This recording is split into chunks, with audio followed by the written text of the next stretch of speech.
रात के 11 बजे थे। पहाड़ों में बसे छोटे से कस्बे देवगढ़ की ठंडी हवा में हल्का सा धुआं घुला हुआ था। दूर पहाड़ी के किनारे बसे जंगल से रात में भीनी सी सीलन की खुशबू और अजीब सी सरसराहट आने लगी थी, जैसे किसी का लंबा दुपट्टा हवा में हिल रहा हो। टेम्पल रोड, देवगढ़ की सबसे पुरानी सड़क, रात को हमेशा सुनसान रहती थी। पुराने पेड़ों की झुकी शाखाएं सड़क पर ऐसे गिरती थीं जैसे किसी ने जानबूझकर उन्हें सामने किया हो, और उन शाखाओं में लटकते लाल कपड़ों के छोटे छोटे टुकड़े जो लोकल लोगों ने बुरी नज़र से बचने के लिए बांध रखे थे। रात को ऐसा लगता था जैसे हवा उन्हें झुला नहीं रही, कोई और उन्हें झुला रहा हो। उस रात 4 दोस्तों ने एक ट्रिप के लिए प्लान बनाया, जिससे शायद उनकी जिंदगी हमेशा के लिए बदल सी गई। चारों में से एक था राघव, शांत स्वभाव पर अंदर से जिद्दी, देवगढ़ में ही जन्मा पला, और मानसी प्रैक्टिकल और एनालिटिकल थी पर अंदर कहीं ना कहीं अंधविश्वास से डरती है। और एक कबीर, ग्रुप का सबसे एनर्जेटिक और गूफी पर दिल का साफ, और प्यारी सी आदिति, खुद में खोई रहने वाली, सेंसिटिव और इमोशनल पैरानॉर्मल चीजों को जल्दी फील करने वाली। चारों उसी रात शहर छोड़ने वाले थे, अपनी जिंदगी आगे बढ़ाने, न्यू जॉब्स, न्यू लाइफ। लेकिन उससे पहले कबीर ने कहा था, यार एक बार टेम्पल रोड से होकर चलते हैं, चाइल्डहुड की लास्ट याद बन जाएगी। किसी को पता नहीं था कि वह रात उनकी लास्ट याद किस तरह बनेगी। कार चला रहा था राघव। मानसी फ्रंट सीट पर थी, जबकि पीछे कबीर और अदिति ने अपने बैग रखे हुए थे। कबीर ने हंसते हुए कहा, राघव ब्रो, हेडलाइट्स फुल रखना, यहाँ के ट्रीज रात में सीधे मुंह पर आ जाते हैं। राघव मुस्कुराया, तू चुप रह, तुझे तो अंधेरे से ही एलर्जी है। लेकिन अदिति ने धीरे से कहा, कबीर का गैस गलत भी नहीं है, इस रोड का वाइब स्ट्रेंज है, मुझे ये हवा नॉर्मल नहीं लग रही। मानसी ने अदिति का हाथ पकड़ा, इट्स ओके अदिति, हम चारों साथ हैं, और कोई एबनॉर्मल सीन रियल लाइफ में नहीं होता। कबीर ने पीछे से मजाक में कहा, हाँ हाँ, बस टेम्पल रोड की लाल चुन्नी वाली को मत बुला लेना। कार में हंसी गूंज उठी, सिवाय अदिति के। उसके चेहरे पर उसी वक्त एक अजीब सी बेचैनी थी, जैसे उसे कोई देख रहा हो, पीछे से, दूर अंधेरे से। कार टेम्पल रोड पर जैसे ही मुड़ी, एक ठंडी लहर खिड़की से अंदर आई। आदिति ने कांपते हाथ से विंडो बंद की। हेडलाइट्स के सामने अचानक एक लाल रंग की चीज उड़ी। राघव चौंक गया। What the? कबीर बोला, चिल, मे बी कोई क्लॉथ होगा। लेकिन अदिति की आंखें फैल चुकी थीं। आदिति फुसफुसाई, वो क्लॉथ नहीं था, वो किसी की चुन्नी थी। मानसी ने उसे शांत करने की कोशिश की। There is no one here Aditi, कोई हाईवे नहीं है यहाँ, आधी रात को कौन? वाक्य अधूरा रह गया, क्योंकि सामने पेड़ों के बीच एक महिला की परछाई खड़ी थी। पूरा शरीर अंधेरे में था, बस एक लाल चुनरी हवा में झूल रही थी। कबीर चिल्लाया, ब्रो ब्रेक मार, ब्रेक! कार अचानक स्किड होकर रुकी। सबने सांस रोकी। परछाई गायब हो चुकी थी, या शायद हटी ही नहीं थी, क्योंकि अदिति की नजरें अभी भी सामने गड़ी थीं। वो अब भी वहीं है। बाकी तीनों ने देखा, कुछ नहीं था। राघव कार से उतरने वाला था कि मानसी चिल्लाई, are you crazy, stay inside! पर तभी कार के रूफ पर 3 बार किसी ने ठक ठक ठक किया। अदिति ने तुरंत कान बंद कर लिए। कबीर फ्रीज हो गया। राघव ने धीरे से कहा, ये हवा नहीं थी। ठक ठक ठक, इस बार ज्यादा तेज। अब मानसी भी डर गई। कबीर फुसफुसाया, guys, someone is on top of the car. Aditi की आंखों से आंसू बहने लगे। वह जैसे ट्रांस में चली गई। वो आ गई, वो। मानसी ने उसे हिलाया, अदिति स्टॉप, कौन आ गई? अदिति धीरे से बोली, लाल चुन्नी वाली। कबीर ने चिल्लाकर हंसी के साथ कहा, यह सब स्टोरीज बुद्धू लोग बनाते हैं। एक औरत जिसे शादी के दिन मारा गया था और वो टेम्पल रोड पर भटक रही है। बहुत सुना है ये सब, पर उसकी हंसी झूठी थी, उसकी आवाज कांप रही थी। अदिति अचानक फुसफुसाई, वो सिर्फ शादी वाले दिन नहीं, मरी ही नहीं थी। सबने उसकी तरफ देखा। अदिति, स्लो स्कैर्ड वॉइस, उसे जलाया गया था। मानसी सन्न रह गई। अदिति जैसे किसी अदृश्य फोर्स की इन्फ्लुएंस में बोल रही थी, जैसे कोई उसकी जुबान पर अपना कंट्रोल रख रहा हो। अदिति स्लोली।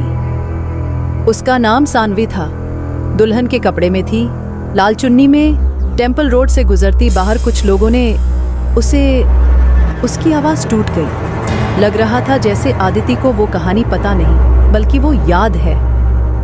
अचानक आसपास की हवा में फुसफुसाहटें भर गईं। मेरी चुन्नी, मेरा घर, मेरी रात। आदिति ने दोनों कान बंद कर लिए और चिल्लाने लगी, स्टॉप स्टॉप स्टॉप।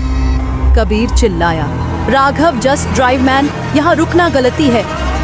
कार फिर तेजी से आगे बढ़ी। रास्ता खत्म ही नहीं हो रहा था।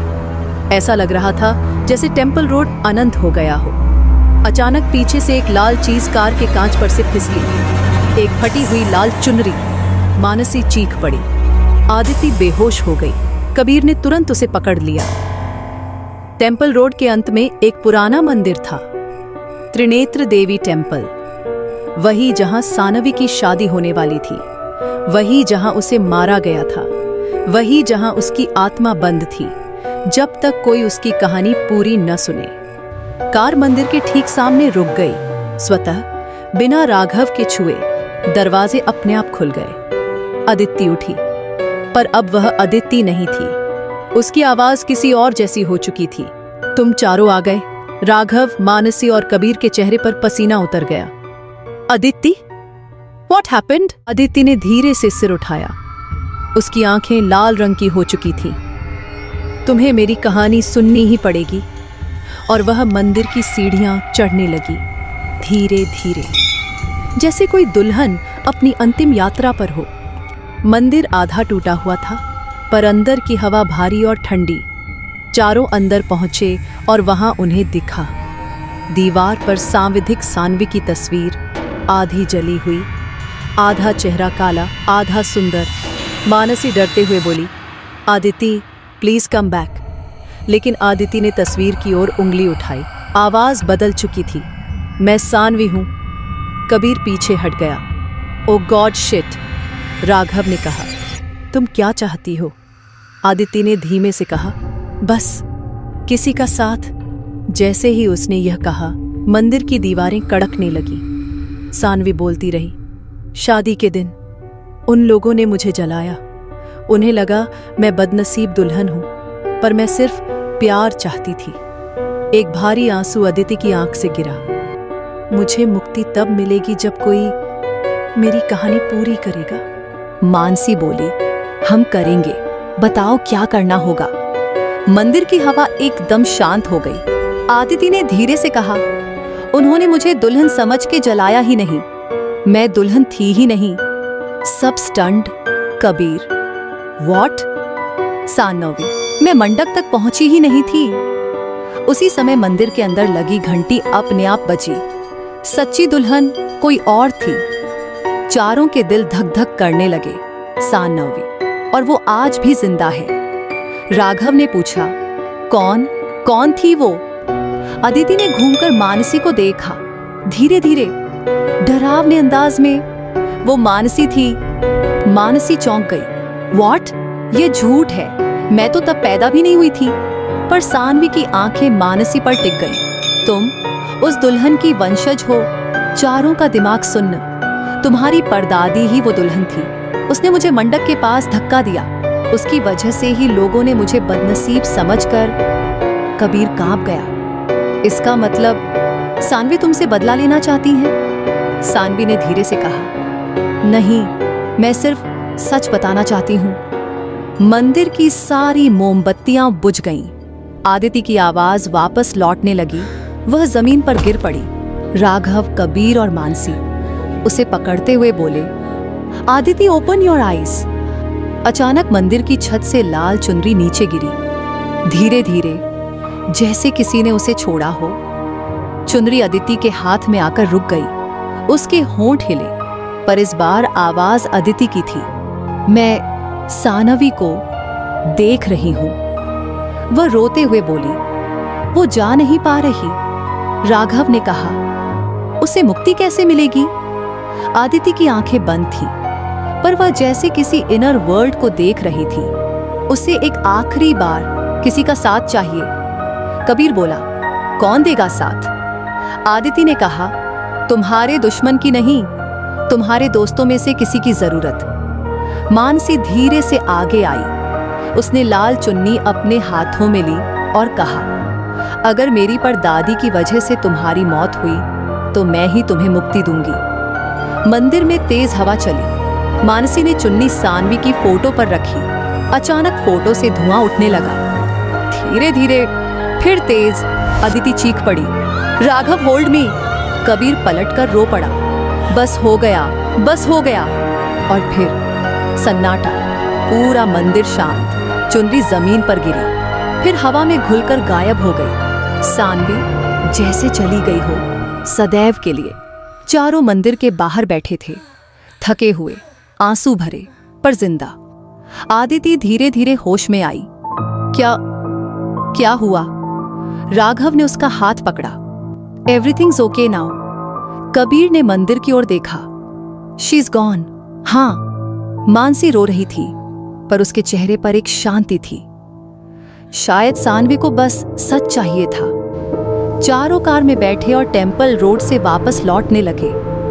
रास्ता पहले जैसा डरावना नहीं था, जैसे उस सड़क का बोझ उतर गया हो। लेकिन जैसे ही कार देवगढ़ शहर में दाखिल हुई, आदिति ने रियर व्यू मिरर में देखा।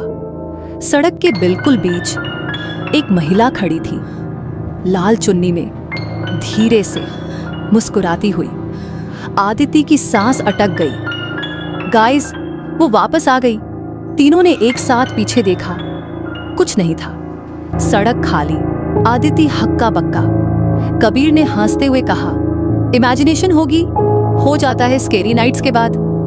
राघव ने भी मुस्कुराकर कहा, रिलैक्स, इट्स ओवर। लेकिन जैसे ही कार आगे बढ़ी, उनके पीछे से हल्की सी फुसफुसाहट आई, बहुत ही धीमी, बहुत ही पास। शुक्रिया।